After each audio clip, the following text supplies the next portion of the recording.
got a letter. I wonder what it says. I have an interesting assessment tool to teach you about today. Collect all the clues with my paw prints on them, and then I will tell you the name of it. Love Blue. Look, Blue left the first clue with salt and pepper. This clue is going to tell us about how this assessment tool is administered. So this assessment tool is observation-based. It can take anywhere from 1 to 3 hours depending on the level of the person who is being evaluated. To use this assessment, you need to have an ADL manual and with a score sheet and a scale. There are 170 items or questions on this, and it's broken into 6 areas of functioning called dressing, elimination, mobility, bathing and hygiene, eating, and emergency telephone.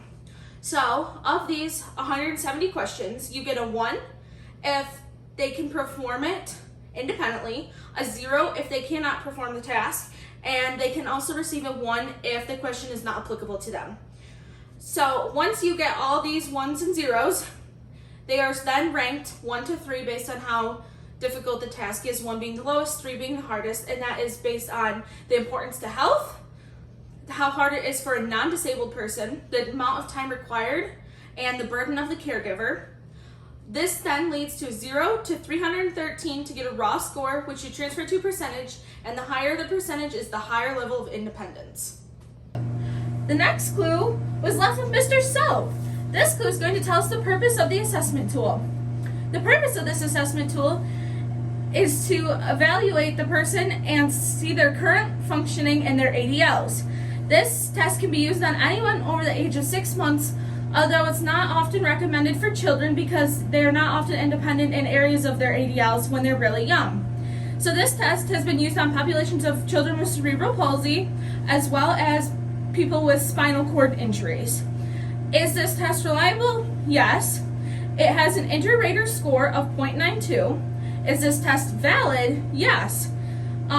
This is because there's been discharge scores compared to 5 to 10 months later, as well as the concepts on the scale correspond to the International Classification of Functioning, Disability, and Health. The next clue was left with Tickety Tock. This clue is going to tell us about the strengths and the weaknesses of our assessment tool. So one of the strengths is that because it is divided activities, it makes it possible to detect the most problematic areas.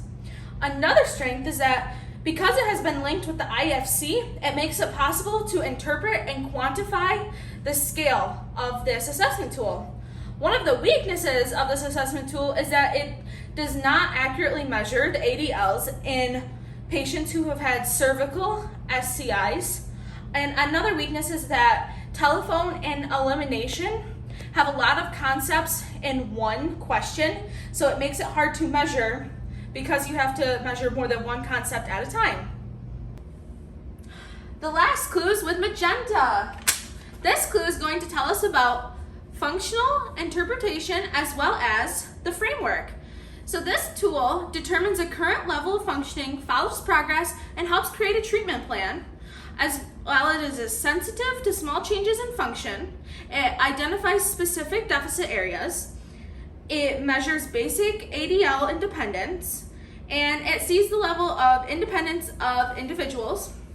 In the framework, this assessment tool evaluates occupations and ADLs such as dressing, toileting, functional mobility, personal hygiene, and eating.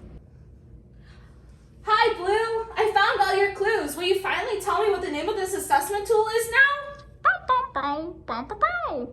Wow, it's the Klein Bell Assessment Tool. Thank you for giving me all of this valuable information.